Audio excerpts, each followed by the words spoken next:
오늘은 이어서 계속해서 우리 다니엘서 7장과 8장에 기록되어 있는 이 작은 뿔의 사건과 함께 그 뒤에 일어나게 될 특별한 사건이 예언되어 있는데요. 그것을 우리가 함께 살펴보도록 하겠습니다.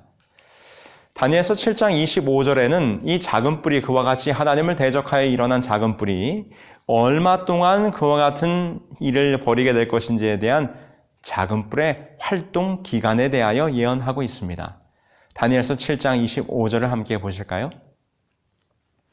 성도는 그의 손에 붙임받아 한 때와 두 때와 반 때를 지내리라. 한 때와 두 때와 반 때를, 이 작은 뿔이 성도들을 괴롭게 하는 기간에 대하여 기록되어 있어요. 여러분, 우리가 예언 해석의 키워드들을 연구할 때 이 한때라고 하는 것은 1년을 의미한다라고 하는 것, 여러분 공부한 것 기억하실 것입니다. 다니엘서 11장 13절에 근거하여 이 한때는 곧 한 해, 곧 1년을 말하는 것입니다. 그러므로 곧 한때와 두때와 반때는 곧 3년 6개월로 계산이 가능하다는 것입니다. 그러므로 1년은 12달, 12달, 12달, 12달, 그리고 6달은 총 42달을 의미하는 것이고, 42달을 각각 30일로 곱하게 되면 1260일이라고 하는 기간이 나옵니다. 그런데 여러분 잘 아시는 것처럼 에스겔 4장 6절에 기록한 대로 1일이 1년이니라 라고 말한 연일 원칙, 이 예언풀이의 열쇠에 의하여 하루를 1년으로 계산할 때 한 때와 두 때와 반 때, 곧 작은 뿔이 성도들을 괴롭게 하는 이 기간은 곧 1260일, 바로 1260년으로 이해할 수 있는 것입니다.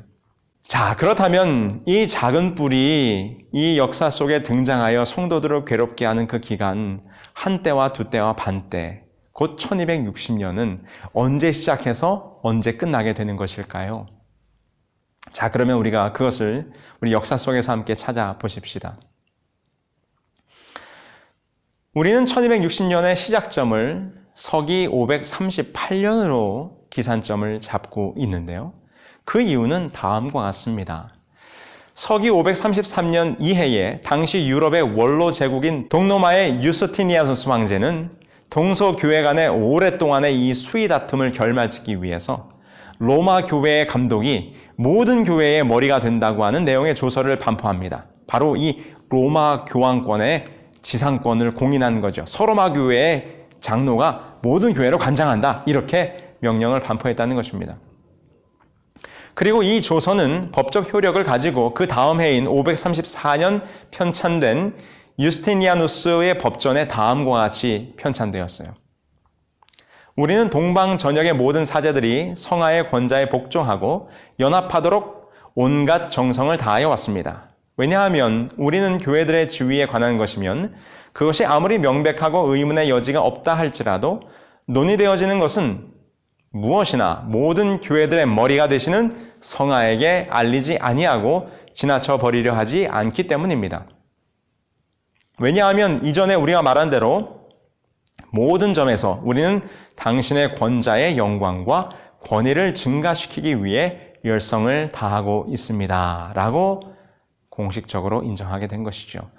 당시에 유능한 황제였던 유스티니아누스 황제는 게르만 민족에게 짓밟히고 있던 이 서로마를 회복해서 로마 제국의 이전 영광을 회복하기 위해 안간힘을 쓰고 있었습니다. 그래서 이 조서는 서방의 정신적 지도자인 로마 교회 감독의 지위를 인정해 줌으로써 그의 영향력을 정치적으로 이용하려는 배려에서 나온 것입니다. 그래서 같은 해 533년 이 황제는 로마를 위협해온 반달과 고트족에 대한 전쟁을 일으키게 된 거죠. 우리가 지지난 시간에 살펴본 것처럼 새 뿌리를 뽑게 되는 사건이 바로 이 배경 속에서 나오는 것입니다. 그리하여 493년에 망한 헤룰리와 함께 로마 교회의 지상권을 가로막던 아리안주의의 게르만 민족들인 반달을 534년에 멸망시키고, 그리고 마침내 538년 로마를 1년 동안 넘도록 포위하고 있던 동고트를 격퇴함으로써 533년에 내린 그의 조서가 실현되는 계기를 만들게 된 것이죠. 이로써 로마 교황권을 대적했던 헤룰리, 반달, 동고트가 차례로 멸망함으로 이젠 더 이상 명실공히 이 로마 교황의 권위에 대적할 사람이 없게 된 것입니다. 이제야말로 이 로마 교황권이 최상권을 가지고 그의 권세를 누리기 시작한 때가 됐다는 것이죠. 그래서 우리는 바로 이 1260년의 실제적인 시작을 538년으로 보고 있는 것입니다. 아마 그렇게 하기에 이 역사의 기록은 아마 다른 이견이 없을 거라고 생각이 되는 것입니다.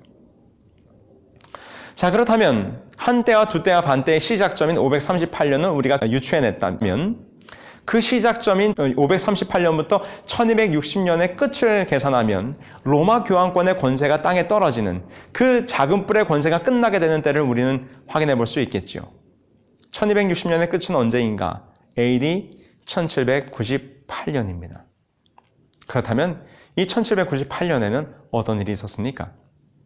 이 사건은 프랑스 혁명과 연결이 되어지는데요. 마침내 1789년 유럽에서의 교황권의 요람이었던 프랑스, 이 프랑스에서 시민혁명이 일어나게 되면서 교황권은 치명상을 입게 됩니다. 프랑스 혁명은 오랫동안 민중의 자유와 생존을 억압해온 이 왕권과 이 교황권에 대한 자유민의 항거였어요. 즉, 그때 당시의 상황이 어땠는가 하면 인구 2,500만 가운데 27만에 불과한 제1신분의 성직자와 제2신분의 귀족들이 전국토의 절반을 차지하고서도 면세의 특권을 누리고 있었습니다. 거기다가 국세의 4분의 1이 이들을 위한 연금 지급 형식으로 탕진되는 현실이었다고 하는 것이죠. 그래서 이 로마 교황권은 프랑스 혁명에 대해 1차적인 책임이 있는 거예요. 토지의 절반 이상을 차지하고 세금은 안 내고 백성들로부터 걷어들인 세금은 이 성직자들과 귀족들을 먹이는 데 다 사용했으니 이 백성들의 생활이 피폐했던 것은 당연한 일이었지요. 그 결과 시민혁명이 일어나게 된 것입니다. 공포정치가 절정에 달한 1793년 1월 13일 자코방당은 국왕 루이 16세와 왕비를 반역죄로 처단함으로써 이 왕정에 대한 누적된 분노를 터뜨리게 됩니다. 아울러 무엇에 대한 분노가 터졌을까요? 교회에 대한 분노가 터졌죠.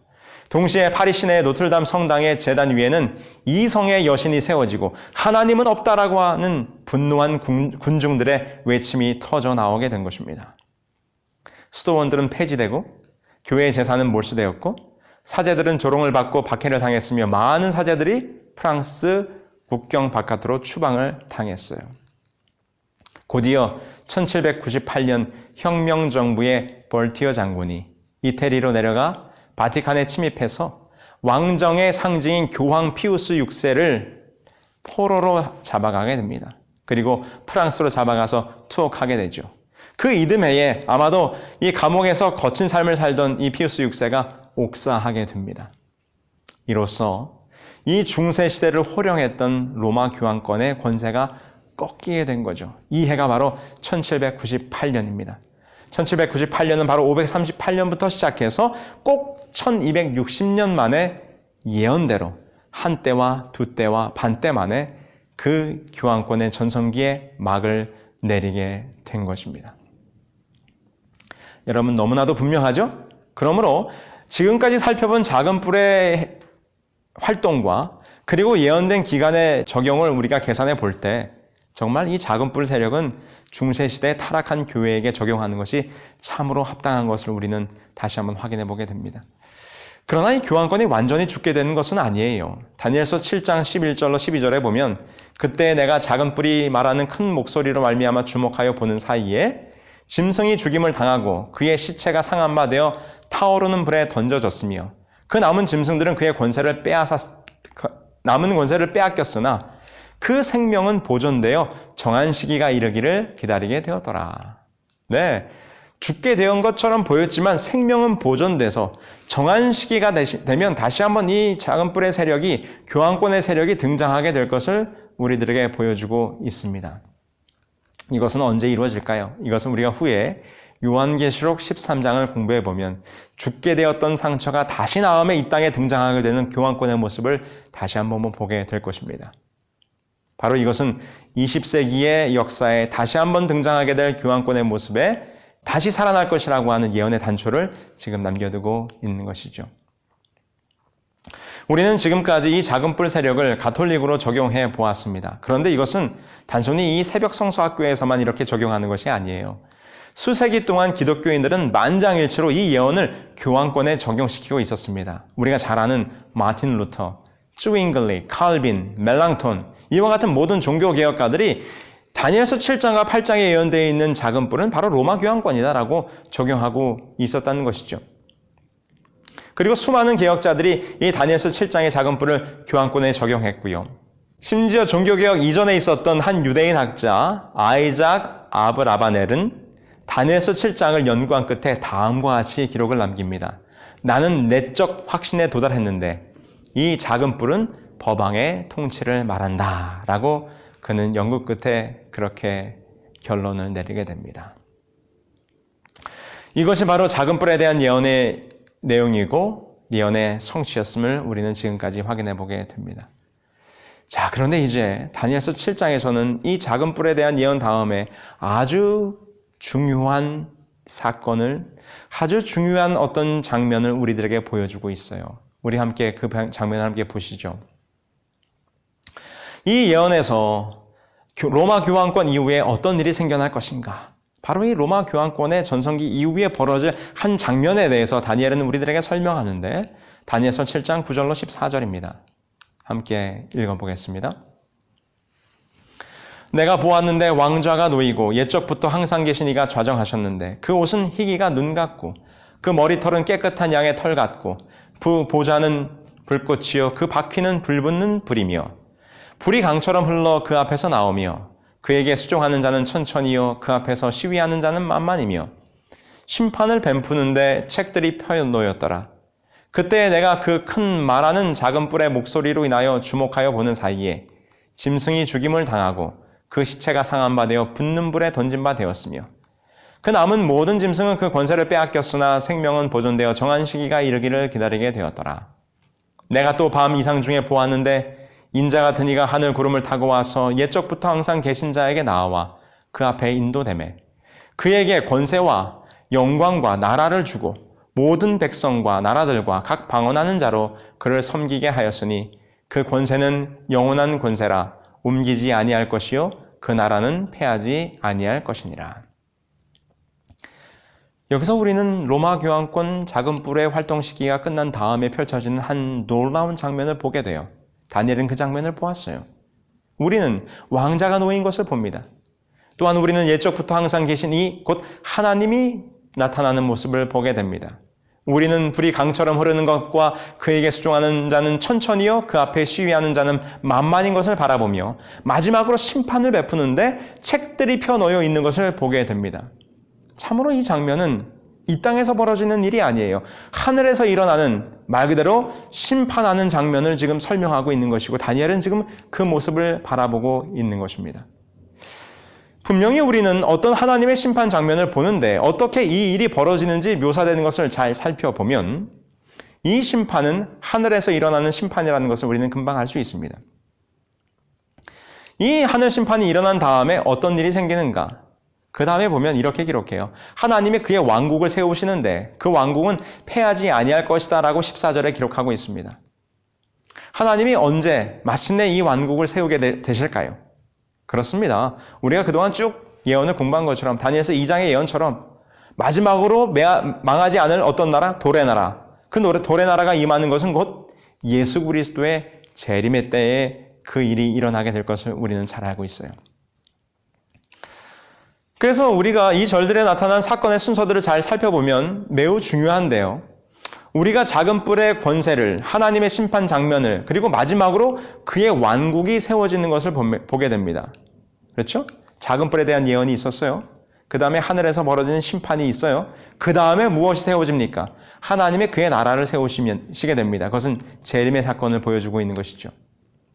그런데 다니엘서는 바로 이 작은 뿔 사건, 하늘의 심판, 그리고 재림과 함께 펼쳐질 하나님의 왕국, 이것들을 반복해서 우리들에게 보여줍니다. 이것이 매우 중요하기 때문이겠죠. 다니엘서 7장 21절과 22절을 함께 보시죠. 내가 본즉 이 뿔이 성도들과 더불어 싸워 그들에게 이겼더니 옛적부터 계신 이가 항상 계신 이가 와서 지극히 높으신 이의 성도들을 위하여 원한을 풀어주셨고 때가 이름에 성도들이 나라를 얻었더라 라고 기록하고 있습니다. 여기 다니엘서 7장 21절과 22절은 다시 한번 정확하게 시간순으로 이 장면의 모습을 우리들에게 설명해요. 작은 뿔, 하늘의 심판, 그리고 하나님의 나라가 세워지는. 이 연속성은 매우 중요하다고 말씀드렸죠. 그래서 다니엘서 7장에서는 다시 한번 세 번째로 똑같은 순서로 이것을 반복하여 우리들에게 설명합니다. 다니엘서 7장 25절, 27절이죠. 그가 장차 지극히 높으신 이를 말로 대적하며 또 지극히 높으신 이의 성도를 괴롭게 할 것이며 그가 또 때와 법을 거치고자 할 것이며 성도들은 그의 손에 붙임받아 한 때와 두 때와 반 때를 지내리라. 그러나 심판이 시작되면 그는 권세를 빼앗기고 완전히 멸망할 것이요. 27절 나라와 권세와 온 천하 나라들의 위세가 지극히 높으신 이의 거룩한 백성에게 묻힘받으리니 그의 나라는 영원한 나라이라. 모든 권세 있는 자들이 다 그를 섬기며 복종하리라. 여러분, 이 성경절들은 작은 뿔에 대해 상세히 묘사하며 다니엘서의 첫 종말적 시간 예언으로 끝을 맺게 됩니다. 이 작은 뿔 후에 심판이 있게 되고 마침내 그 심판 다음에 하나님이 그의 왕국을 세우신다는 것을 우리들에게 분명하게 보여주고 있어요. 그래서 다니엘서 7장에서는 세 번이나 바로 이 연속된 사건의 순서를 다시 한번 강조해서 설명해요. 어떻게 해요? 로마 교황, 작은 뿔의 등장, 그리고 벌어질 하늘의 심판, 그 다음에 어떤 나라? 하나님의 나라가 세워질 것을 우리들에게 보여주고 있는 것이죠. 그러므로 작은 뿔의 한 때와 두 때와 반 때 예언 후에 하늘의 심판 장면을 우리가 볼 수 있게 되는 것입니다. 그러므로 이 심판은 우리가 방금 공부한 것처럼 한 때와 두 때와 반 때, 곧 다시 말해서 서기 1798년 이후에 이 하늘에서 벌어지는 심판이 일어나게 될 것입니다. 그리고 무엇 사이에요? 하나님이 왕국을 세우기 전, 곧 재림 전에 벌어질 장면이라는 것이죠. 그래서 지금 다니엘이 바라보고 있는 이 심판의 장면은 작은 뿔이 세력을 잃게 된 1798년부터 하나님께서 나라를 세우실 재림의 사건 사이에, 곧 재림 이전에 벌어지는 재림전 심판의 모습이라고 하는 것입니다. 여러분 분명하게 이해하실 수 있으시죠? 자, 그러면 이 심판에는 누가 관여되어 있는가? 누가 와서 이 심판을 하는가?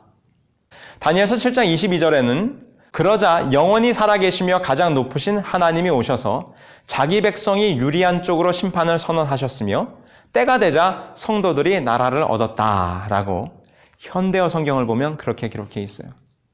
다른 번역본에도 심판이 성도들을 위하여 자기 백성이 유리한 쪽으로라고 되어 있습니다. 그러므로 확실히 이 심판은 성도들이 관련되어 있는 심판이에요. 성도들을 심판하는데 어떻게 해요? 자기 백성이 유리한 쪽으로 진행되도록 심판했다는 것입니다. 성도들이 관련됐다는 것이 분명하죠. 그리고 어떻게 관련되어 있는가? 성도들이 심판하는 자가 되지는 않을 것이고요. 왜냐하면 그들이 아직 하늘에 가진 않았기 때문에 하늘에 가서야 우리가 심판하는 권세를 받게 되니까. 그러므로 성도들이 지금 심판을 받는 것입니다. 하는 것이 아니고. 그런데 우리는 이 심판이 하나님의 백성에게 유리한 쪽으로 진행될 것이다 라고 이렇게 기록하고 있는 모습을 봐요. 그러므로 이 재림전 심판은 성도들을 위한 심판인데 성도들에게 이롭게 하기 위한 심판이에요. 그들에게 유익한 심판이고 그들이 유리하도록 만들게 될 심판이라는 것입니다. 결국 이 심판의 결과로 그들은 무엇을 얻게 됩니까? 하나님의 왕국을 얻게 되는 것이죠. 그러므로 이 심판은 하나님의 구원받을 백성을 위한 심판으로 우리가 이해하는 것이 당연합니다. 자, 그럼 다시 한번 우리 다니엘서 7장 9절로 10절에 있는 말씀을 보면서 그 심판의 장면을 다시 한번 좀 보실까요? 내가 보니 왕자가 놓이고 옛적부터 항상 계시니가 좌정하셨는데 그의 옷은 희기가 눈 같고 그의 머리털은 깨끗한 양의 털 같고 그의 보좌는 불꽃이요 그의 바퀴는 타오르는 불이며 불이 강처럼 흘러 그의 앞에서 나오며 그를 섬기는 자는 천천히요 그 앞에 모셔 선 자는 만만이며 심판을 베푸는데 책들이 펴 놓여더라. 옛적부터 항상 계시니가 등장해요. 이 옛적부터 항상 계시니는 누구일까요? 느헤미야 9장 5절에서는 이렇게 말합니다. 또 레위 사람 예수야와 감미엘과 바니와 하삽느야와 세레비아와 호디야와 스바냐와 브다히야는 이르기를 너희 무리는 마땅히 일어나 영원부터 영원까지 계신 너희 하나님 여호와를 송축할지어다. 주여 주의 영화로운 이름을 송축할 것은 주의 이름이 존귀하여 모든 송축이나 찬양에서 뛰어남이니이다. 여기 보니까 영원부터 영원까지 계신 분, 다시 말해서 옛적부터 계시니 이는 곧 바로 하나님을 의미하는 것이죠. 그런데 그분이 왕좌에 앉으셨어요. 예레미야 17장 12절에 보면 그 보좌는 어디인가?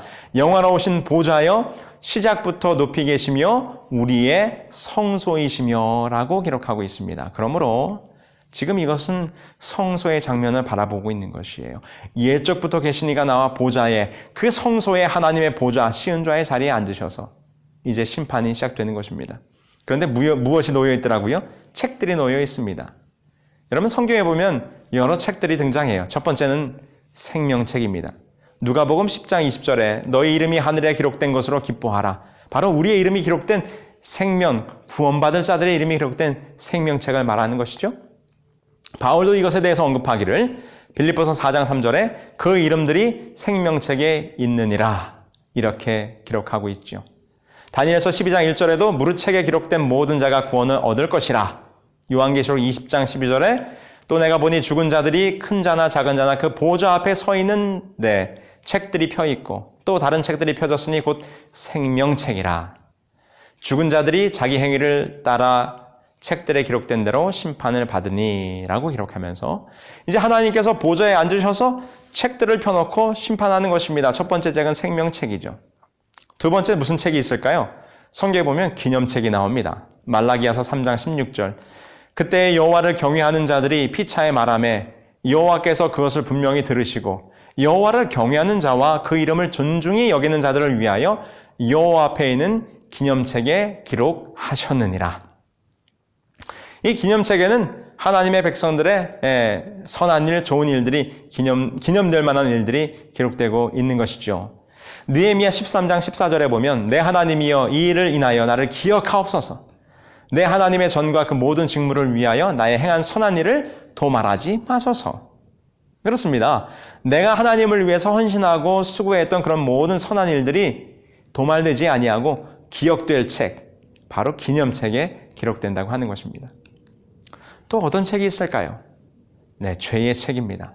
전도서 12장 14절에 하나님은 모든 행위와 모든 은밀한 일을 선악간에 심판하시리라. 마태복음 12장 36절 37절 내가 너희에게 이르노니 사람이 무슨 무익한 말을 하든지 심판날에 이에 대하여 신문을 받으리니 내 말로 의롭다함을 받고 내 말로 정죄함을 받으리라. 자, 여기 보십시오. 이제 죄의 책, 기념책, 생명책이 놓여졌고 그 책들에 기록된 대로 이제 재림 전에 하나님의 백성들이 하나님 앞에서 심판을 받게 될 것입니다. 자, 그런데 보세요. 심판정에는 재판관도 있지만 그 죄인들을 변호할 변호인이 있어야 되는 것이죠. 다니엘은 그 변호인을 보게 됩니다. 함께 보실까요?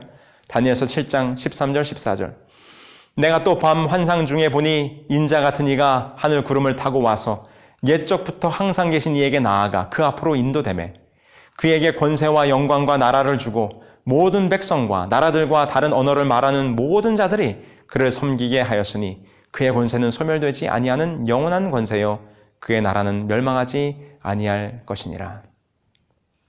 여기 보니 인자 같은 이가 옛적부터 계신 자 앞에 나와서 이제 변호사로 서게 되는데 인자 같은 이, 그건 누구실까요? 이는 곧 예수 그리스도이십니다. 요한복음 5장 27절에 또 인자됨으로 말미암아 심판하는 권세를 주셨느니라. 요한복음 5장 22절에 아버지께서 아무도 심판하지 아니하시고 심판을 다 아들에게 맡기셨으니 라고 기록하고 있습니다. 여러분, 이 얼마나 놀라운 사실입니까? 하나님께서 하나님의 백성들을 재림 전에 심판하시는데 온갖 책들이 놓여 있어요. 그런데 우리를 위한 변호사 예수 그리스도께서 그분이 나의 피 하며 하나님 이 백성들이 비록 죄인이지만 구원받아야 합니다. 내 피를 보십시오. 내 손에 못자국을 보십시오 라고 등장하게 되는데 여러분, 놀라운 사실은 재판하시는 그 아버지께서 변호인이신 예수 그리스도에게 뭐하는 권세까지? 심판하는 권세까지 그 아들에게 다 맡기셨다고 말씀하십니다. 이것은 바로 놀라운 복음입니다. 우리를 위한 변호사는 당연히 우리의 구원을 위해서 애쓰는 예수 그리스도이신데 하나님께서 그분에게 심판하는 권세까지 주셨으니 여러분, 우리가 비록 죄인이지만 예수 그리스도로 말미암아 구원받아 하늘에 갈 것은 뭐한 것일까요? 그렇습니다. 따놓은 당상일 것입니다. 곧 그분이 나라를 세우실 때에 그 나라에 들어갈 수 있는 권한을 우리는 바로 이 재림전 심판의 과정을 통해서 얻게 되는 것입니다. 그래서 이 재림전 심판의 특성에 대해서 다니엘서 7장 22절은 이렇게 말하지 않습니까?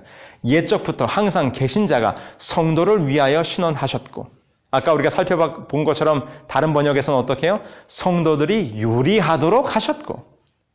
그렇습니다, 여러분. 이 재림전 심판은 결코 우리 성도들로 하여금 네가 죄가 있는가 없는가를 따져서 우리들의 부끄러움과 수치를 드러내려고 하는 그런 심판이 아니에요. 어떻게 하면 우리들을 더 구원할 수 있을까? 한 영혼이라도 더 하늘나라에 가게 할 수 있을까? 우리를 사랑하시는 예수 그리스도께서 우리의 구원을 위하여, 우리의 억울함을 풀어주기 위하여 하는 심판이라고 하는 것입니다. 여러분, 우리가 그 의미를 시편을 보면 더 깊이 이해할 수 있어요. 시편 9편 7절에 보면 심판에 대한 이야기가 나옵니다. 함께 보실까요? 여호와께서 영원히 앉으시며 심판을 위하여 보좌를 준비하셨도다. 장면이 어디와 비슷합니까? 그렇습니다. 다니엘서 7장의 장면과 너무 똑같아요. 보좌가 있고 여호와께 하나님께서 그 자리에 심판을 위해서 앉으셨다는 것입니다. 그런데 9장 8절을 볼까요? 시편 9편 8절. 공의로 세계를 심판하시며 정직으로 만민에게 판결을 내리시로다. 그렇습니다. 다니엘서에서는 책들이 펴 놓여졌고 하나님께서 공의롭게 그 심판을 책들을 기준으로 아주 공정하게 하실 것을 말씀하셨는데 시편에 보니까 어떻게 해요? 공의로 세계를 심판하실 것이며 라고 기록하고 있어요. 그런데 이 심판의 목적이 무엇인가? 시편 9편 9절에서는 이렇게 기록해요. 여호와는 압제를 당하는 자의 요새이시요 환난 때의 요새이시로다. 그렇습니다, 여러분. 재림전 심판, 성도들을 위해서 이루어질 이 재림전 심판은요, 억울한 자의 누명을 벗겨주고 죄의 누명을 쓰고 있는 우리들을 그 죄의 굴레에서 벗어나게 해서 하나님께서 우리를 구원하시기 위한 심판으로 진행되는 것입니다. 여러분, 시편 72편 1절부터 있는 말씀을 보면 더 분명해져요. 하나님이여 주의 판단력을 왕에게 주시고 주의 공의를 왕의 아들에게 주소서. 그가 주의 백성을 공의로 재판하며 주의 가난한 자를 정의로 재판하리니 의로 말미암아 산들이 백성에게 평강을 주며 작은 산들도 그리하리로다. 그가 가난한 백성의 억울함을 풀어주며 궁핍한 자의 자손을 구원하며 압박하는 자를 꺾으리로다. 저가 백성의 가난한 자를 신원하며 궁핍한 자의 자손을 구원하며 압박하는 자를 꺾으리로다. 여러분, 그렇습니다. 재림전, 작은 뿔의 활동이 끝나고 하나님께서 나라를 세우실 그 재림의 사건 사이에 벌어질 이 하늘의 재판정, 이것은 성도들을 신원하기 위한 재판인데, 이것은 우리의 억울함, 우리가 이 땅에 살아가면서 죄로 말미암아 억압받고 탄압받고 온갖 죄의 짐에 눌려 있었던 우리들의 짐을 자유롭게 하여 하나님의 나라에 들어갈 수 있는 구원받는 백성으로 우리를 만들어주는 기쁨의 심판, 즐거움의 심판이에요. 그래서 시편 36편 6절은 이렇게 말하죠. 주의 의는 하나님의 산들과 같고 주의 심판은 큰 바다와 같으니 여호와여 주는 사람과 짐승을 구하여 주시나이다. 시편 48편 11절 주의 심판으로 말미암아 시온산은 기뻐하고 유다의 딸들은 즐거워할지어다. 시편 98편 9절 그가 땅을 심판하러 임하실 것이미로다. 그가 의로 세계를 판단하시며 공평으로 그의 백성을 심판하시리로다. 시편 103편 6절 여호와께서 공의로운 일을 행하시며 억압당하는 모든 자를 위하여 심판하시는도다. 시편 119편 121절 내가 정의와 공의를 행하여 싸우니 나를 박해하는 자들에게 나를 넘기지 마옵소서. 그렇습니다. 우리의 구원을 위한 심판입니다. 우리의 구속을 위한 심판입니다. 이제 작은 뿔의 활동이 끝나면서 예수님이 재림하시기 직전에 이 심판의 장면이 펼쳐지면서 보다 더 많은 백성들을 구원하기 위해서 하나님의 성도들을 시온하는 심판이 우리들에게 주어질 것입니다. 우리는 지금 그 심판의 시기에 살고 있어요. 그러나 여러분, 두려워하지 마십시오. 이 심판은 우리의 죄를 까발리기 위한, 우리의 죄를 드러나게 하기 위한 심판이 아니에요. 우리의 억울함을 풀어주고 우리의 죄의 굴레를 벗게 해주고 우리를 구원하기 위한 심판이라고 하는 것입니다. 그래서 여러분, 이 심판 후에 어떤 일이 벌어집니까? 이 심판 후에 작은 뿔은 멸망하고 성도들이 영원히 설 나라가 오게 된다는 것입니다. 다니엘서 7장 26절 그는 권세를 빼앗기고 끝까지 멸망할 것이요. 다니엘서 8장 25절 그가 사람의 손을 말미암지 않고 깨어지리라. 그러면서 7장 14절에 그에게 권세와 영광과 나라를 주고 모든 백성과 나라들과 다른 언어를 말하는 모든 자들이 그를 섬기게 하였으니 그 권세는 소멸되지 아니한 영원한 권세요 그의 나라는 멸망하지 아니할 것이로다. 다니엘서 7장 18절 지극히 높으신 자의 성도들이 나라를 얻으리니 그 누림이 영원하리로다. 때가 이름에 성도들이 나라를 얻었더라. 사랑하는 우리 새벽성서 형제 자매 여러분, 우리를 위한 심판, 그 심판이 끝나면 우리를 위한 나라가 예비되어 있습니다. 그래서 지금 우리의 변호사 되신 예수 그리스도께서 그 하늘 법정 앞에서 하나님의 보좌 앞에서 우리의 변호사가 되셔서 그분의 십자가의 손을 보이시면서 우리를 위해서 중보하고 계시고 우리의 구원을 위해서 지금 신원하고 있다고 하는 사실을, 여러분 얼마나 놀라운 복음입니까? 기쁨의 소식입니다. 우리의 구원이 그분으로 말미암아 이루어지고 있는 이때에 우리가 지금 살아가고 있음을 여러분 기억하시고, 여러분 이때에 우리가 그분의 중보와 그분의 구속과 그분이 우리를 위하여 신원하고 있음을 인하여 감사할 때 오늘 우리는 어떠한 삶을 살아야겠습니까? 그렇습니다. 이럴 때일수록 우리가 더 그분께 감사하며 예수님의 말씀에 순종하며 그분의 뜻에 따라 우리가 순종하며 살아야 하지 않겠습니까? 곧 그분의 나라가 이 땅에 임하실 때에 그분의 중보 아래에서 그분을 따르던 자들이 영원한 나라를 상속받게 될 것입니다. 그 영원한 나라에 함께 들어가시는 우리 새벽성서학교 모든 가족들이 되기를 간절히 소망하면서 오늘 강의를 마치겠습니다. 기도하실까요? 하늘에 계신 아버지 하나님, 작은 뿔의 세력이 끝나고 하나님께서 영원한 나라를 세우시기 전 하늘에서는 법정이 열리고 심판이 시작될 때에 우리를 위하여 변호사 되신 예수님께서 나오시고 아버지로부터 재판하는 권세까지 받으사 우리를 구원하시기 위하여 지금 하늘에서 심판이 벌어지고 있음을 오늘 이 시간 깨달았습니다. 하나님이 얼마나 놀라운 복음입니까? 우리를 신원하기 위하여, 우리의 억울함을 풀어주기 위하여 오늘도 우리를 위해서 중보하시는 예수 그리스도 영원한 대제사장이 있음을 기억하고 오늘도 어린 양 되신 예수 그리스도만을 따라가는 우리 모두가 될 수 있도록 인도하여 주시옵기를 사랑 많으신 예수 그리스도의 이름으로 기도합니다. 아멘.